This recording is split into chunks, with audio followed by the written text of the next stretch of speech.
جی السلام علیکم، کیسے ہیں آپ؟ خیریت سے ہیں؟ اللہ کرم۔ پہلی بات تو بہت بہت شکریہ کہ آپ نے میری درخواست پہ شیروانی پہنی۔ وجہ اس کی ہے کہ میرے بیٹے نے کہا ہوا کہ جو پروگرام ہو چکے آپ نے ساری میں شیروانی پہنی تھی، تو آپ تو پہنے آپ کے مہمان بھی پہنے۔ تو آج ہم چلتے ہیں منیر نیازی کے اوپر۔ آپ نے ذکر کیا تھا کہ منیر نیازی کے اوپر۔ منیر نیازی پہ جی دیکھیے، شیروانی کے متعلق اتعارف کر دوں کہ آج سے 42.5 سال پہلے 29 جولائی 1982 کو شیروانی پہنی تھی۔ جی ابراہیم جلیس کہہ گئے ہیں اوپر شیروانی اندر پریشانی۔ تو شیروانی کی جو آفٹر ایفیکٹس ہیں، شیروانی کا اپنا ڈیکورم ہے۔ شیروانی پہن کے آپ چنجی بھی نہیں بیٹھ سکتے، شیروانی پہن کے آپ اتوار بازار سے آلو نہیں خرید سکتے۔ ڈیکورم تو ہے اس کا۔ لیکن اس کے ساتھ پریشانیاں بھی بہت آتی ہیں۔ نہیں ایسا نہیں، چلے آگے چلے سب۔ منیر نیازی تب اردو کا لفظ ہے ایک تعلی، جی جی جی نرگسیت، جی یعنی شیخی مارنا، اپنی تعریف بیان کرنا، یہ ایک خاص وصف ہے۔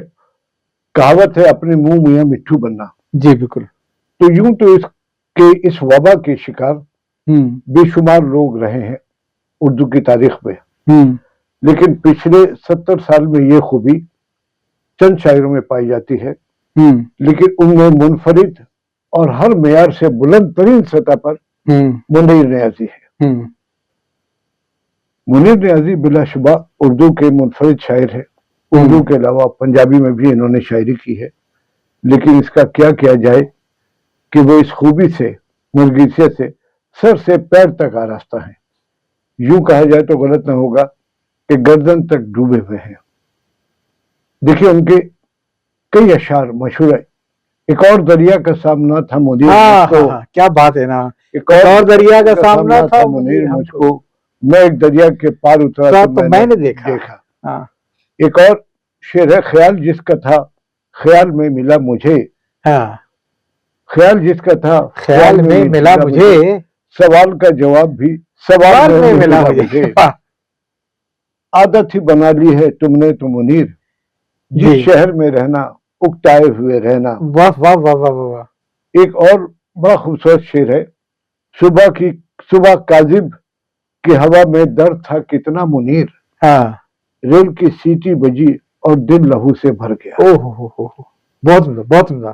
اچھا صاحب، ان کا چند سال پہلے 60 سال سے زیادہ ہو گئے، ایک فلم میں انہوں نے نغمہ لکھا تھا، اس بے وفا کے شہر ہے اور ہم ہیں دوستو۔ جی اس کا ایک شعر ہے کہ شام علم ڈھلی تو چلی درد کی ہوا، شام ڈھلی یعنی شام علم ڈھلی تو چلی درد کی ہوا، راتوں کا پچھلا پہر ہے اور ہم ہیں دوستو۔ واہ واہ۔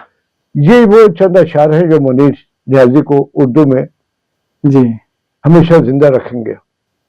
شاعر جو ہے وہ رات سے بڑا متاثر ہوتا ہے، آپ کو یاد ہے نا وہ شہر کی رات میں نہ شاد و نہ کرا پھر جی وہ جو شغل میں نوشی ہے وہ مغرب کے بعد ہی یا سورج مغرب کے اذان کے ساتھ جی۔ تو اچھا، اردو کی شاعری 300 سال ہے کم سے کم جی۔ 1723 میں پیدا ہوئے تھے میر تقی میر، ظاہر چند سال ہونے کے بعد ہی شاعری شروع کی، ورنہ پیدا ہوتے ہی تو کوئی شاعری نہیں کرتا۔ لاکھوں شاعر آئے اور انہوں نے اپنے دیوان شائع کرائے، ان میں سے لاکھوں کے ہی کلام تو کجا نام تک سے واقف نہیں ہیں لوگ، لیکن چند اشعار ایسے بھی ہیں جن کے خالق کے نام سے شائقین ادب واقف نہیں ہوں، لیکن وہ اشعار پوری دنیا میں مشہور ہیں، محاورہ بن جاتے ہیں، ہر ایک کی زبان پر ہے۔ جی جی۔ ثاقب لکھنوی کا شعر ہے جی، زمانہ بڑے شوق سے سن رہا تھا، ہم ہی سو گئے داستان کہتے کہتے۔ اچھا، میر طاہر علی رضوی کا شعر تو دنیا میں پہنچا، لیکن شاعر کے نام سے بہت کم واقف ہوں گے۔ مکتب عشق کا دستور نرالا دیکھا، اس کو چھٹی نہ ملی جس نے سبق یاد کیا۔ اچھا، یہ ان کا شعر ہے۔ غلام محمد قاصر کا شعر ہے، وہ بھی اسی صف میں آتا ہے کہ کروں گا کیا جو محبت میں ہو گیا ناکام، مجھے تو اور کوئی کام بھی نہیں آتا۔ واہ، وہ کون سے ایک شعر میں یاد نہیں آ رہا کہ کچھ عشق کیا کچھ کام کیا نہ عشق ہوا نہ کام۔ یہ ہے۔ اور ایک شعر ہے، یہ بھی یاد نہیں آ رہا کس کا ہے कैस जंगल में अकेला है मुझे जाने दो, खूब गुजरेगी जो बिल बैठेंगे बैठेंगे दीवाने। दीवाने ये दो। गालिब साहब का शेर तो नहीं है? नहीं, गालिब का नहीं। अच्छा अच्छा साहब, दुनिया में जितनी भी अजीम शख्सियत गुजरी हैं, जी जी, वो अपने कारनामों या अपने ख्यालात और फिक्र की बदौलत मारूफ हुई है। खिदमत भी है उनकी। उनमें से किसी ने ऐसी खुद सताई कभी नहीं की, बल्कि अपना पैगाम फैलाया। लेकिन मुनीर नियाजी अपने काम के साथ साथ या काम के बजाय अपने खुद सताई से मकबूल होना चाहते थे। नतीजा वही है जो एक बड़ी तादाद के ख्यालात उनके बारे में बड़े मनफी हैं। असगर नदीम सैयद जो उनके बारे में मनफी क्यों है? ख्वातीन में तो शौक ज्यादा होता है, खुद का ख्वातीन में आदत होती है मेकअप वगैरह से अपने हुस्न को जी जी उजागर करना। हाँ, तो उन पे तो लोगों को एतराज नहीं, लेकिन वो अपने मुंह से बोलती नहीं, वो नहीं बोलती हूँ कि आज मैं इतनी हसीन हूँ और इतना कोई हसीन नहीं है मेरे मुकाबले का। ये जिक्र तो नहीं होता है ना, वो हसीन बन के उनका स्टाइल होता है कि लोग बोलें कि आप कितनी हसीन हैं। लोग बोले, वो ना बोले। सही है। असगर नदीम सैयद की किताब है फिरता है फलक बरसों। असगर नदीम सैयद बड़े ड्रामा निगार है जी। उन्होंने उनके ताजियाती मजमून लिखा है, बहुत सारी खूबियां बयान की है, लेकिन मिसाल ऐसी है कि बकरी ने दूध दिया और साथ में मेंढियां भी डाली। सही। उनकी शायरी पर बड़े आला तबसरे किए हैं, लेकिन क्या किया जाए कि अखलाक और किरदार के ऐसे गोशे, कमजोर गोशे बयान किए हैं कि शख्सियत जो है वो गहन, शख्सियत को गहन लग जाता है। ये आपसे अक्सर बात हुई है कि भाई आप किसी के मरने के बाद उस पे लिखे हैं तो सिर्फ उसकी शायरी के महासन में बात करें, वो तो अगर सही नदीम सैयद ने भी तारीफें भी की है, लेकिन अपनी कुछ बातों से उनकी शख्सियत का सारा बुत पाश पाश कर दिया है। देखिए एक इक़्तिबास देखिए कि कतील शफाई के घर में एक पार्टी का जिक्र है। महफिल उरूज पे आई तो मुनीर नियाजी तरंग में आ गए। अच्छा। और से में कतील जरा बर्फ अंदर लेने गए कि उन्होंने कहा, मुनीर ने कहा कि हम दोनों यानी मुराद असगर और इंतजार इन दोनों रंगरूटों को खबरदार किया कि लाहौर में किसी और से मरूब होने की कोशिश नहीं करो। जरूरत नहीं है। लाहौर में सिर्फ दो लोग दाता की नगरी में बड़े अदीब और शायर हैं, एक इंतजार हुसैन और दूसरा मुनीर नियाजी। शुक्र उन्होंने ये नहीं कहा कि और इंतजार हुसैन भी किया, असल में तो मुनीर नियाजी। यानी मौका पाते ही अपने मेजबान कतील शाफाई पर गायबाना हमला आवर हो गए। अच्छा साहब, नरगिसियत हमारे माशरे में एक वबा की तरह फल फूल रही है। इससे मुस्तफीद होने वालों की तादाद बढ़ती जा रही है।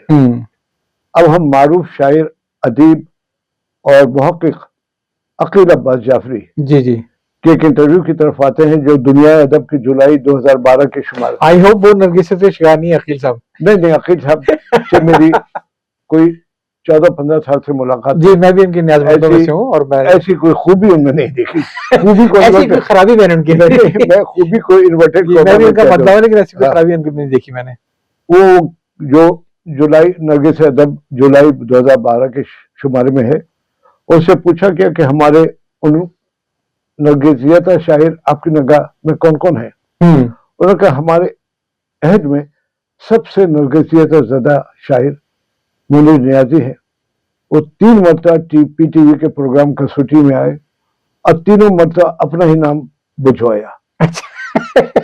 खुशबख्त, शुजात। तालिब इल्म के जमाने में खुशबख्त आलिया कहलाती थी। जी जी जी। खुशबख्त शुजात रेडियो पाकिस्तान से प्रोग्राम पेश करती थी जहां कोई ना हो जी। उसका फॉर्मेट ये था कि मेहमान को अगर किसी जजीरे में कुछ वक्त गुजारना पड़े उसे ये इख्तियार दिया जाए कि अपनी पसंद के 7 गाने दिए जा सकता है, तो वो कौन से गाने होंगे। सही सही। अब फिर वो गाने नशर भी किए जाते थे। मुनीर नियाजी को मेहमान किया गया, उन्होंने अपना ही तहरीर करदा गाना बजवाया, उस बेवफा का शहर है और हम हैं दोस्तों। और खुशबख्त ने कहा कि मुनीर साहब नसीम बेगम ने बहुत अच्छा गाया है। उन्होंने कहा वो बीवी उसकी गायकी से ज्यादा मेरी शायरी अच्छी है। खुशबख्त ने फिर कहा कि मुनीर साहब रशीद अत्रे की मौसीकी बहुत अच्छी। का जवाब नहीं। मुनीर साहब ने कहा पर मेरी शायरी उससे ज्यादा लाजवाब है। जाहिर है, और क्या। उन्होंने सारे गाने, पूरे 7 गाने अपने ही बजवाए। इसी तरह जब उन्हें प्राइड ऑफ परफॉर्मेंस मिला तो कई दोस्त उनको मुबारकबाद देने के लिए गए जी। तो वो उदास बैठे थे। हाँ। दोस्तों ने कहा कि आज खुशी का दिन है, आप उदास बैठे हैं। कहने लगे मुझे हेलाली इम्तियाज मिलना चाहिए था। देखो ना मेरे साथ कितने लोग हैं जिनको प्राइड ऑफ परफॉर्मेंस मिला, अगले साल ये किसी और को मिल जाएगा, ये तो कोई बात न हुई ना। मतलब वह हाँ, जो सही उनको बात मिला। है। अच्छा, मुनीर नियाजी के मजमूए कलाम है तेज हवा और तन्हा फूल। एक मजमून का उन्वान है सरे कुस्त हिसार। इसमें अशफाक अहमद से लिखते हैं कि मुनीर नियाजी के जात पर एक हमला करना है और वो ये कि उनकी तबीयत में ताल्लु और खुद पसंदी का जज्बा कूट कूट कर भरा है। यानी ये अशफाक अहमद कह रहे हैं, वो किसी दूसरे शायर को खातिर में नहीं लाता, हर वक्त अपनी शायरी के चर्चे करता रहता है और उसी के गुण गाता रहता है। लेकिन रोना इस बात का है कि उसकी शायरी उसकी ताली और खुद पसंदी से 2 कदम भी आगे है। वो लिखते हैं कि इतनी सारी खूबियों के बावजूद मुनीर की शायरी में मुनीर में या उसकी शायरी में खराबी है भी है कि वो न जमहूर का शायर है, न वाम का, न कसीदा गो है, न सरकारी शायर है, न मुसव्विर फितरत है, न शायर इनकलाब। वो तो बस शायर है, खाली शायर, उसके सिवा कुछ भी नहीं। बल्कि यूं कहना कि वो तो सिर्फ मुनीर नियाजी है और उसके सिवा कुछ भी नहीं, वो शायर है, मुनीर नियाजी है। मुनीर नियाजी का आवारगी का यानी जिन मुनीर नियाजी शायरों के आवारगी का रूप है जो संसार के कोने में अपनी कला जगाकर सालों और सदियों के नीचे नीचे किसी और तरफ निकल जाते हैं। बहुत उम्दा। तो ये है मुनीर नियाजी की। वैसे गालिबन नरगिसियत जो है वो नरगिस के फूल से बनी है, और नरगिस का फूल कहते हैं कि वो हमेशा झुक के अपने आप ही को पानी, या कोई यूनानी वो थी देवी थी नॉर्केसिस्ट जो हमेशा पानी में अपने ही उसको देखा करती थी, मतलब अपने इश्क में मुबतला है ना, ये नरगिसियत है ना। देखिए ये तो नहीं मालूम है, इसका अंग्रेजी लफ्ज है नर्सिज्म। जी जी, ये उसका तर्जुमा है। ये गालिबन कोई यूनानी देवी थी, इस नाम को मैं चेक करूंगा। हाँ, तो उसी को कहते हैं। वो भी यकीनन अपने आप में मगन होती होगी और अपने आप को अपने तालाब के अंदर वो अपने ही अक्स देखा करती थी। तो ये है, ये अक्सर लोगों में है, लेकिन बहुत सारे लोग इसके लिए अल्फाज बड़े मोहताज होकर चुनते हैं, लेकिन मुनीर नियाजी को ये सब नहीं था। तो मेरे ख्याल है इसको भी थोड़ा सा यहीं पे रोकते हैं और फिर ये उसमें दोबारा फिर लेके चलेंगे इंशाल्लाह।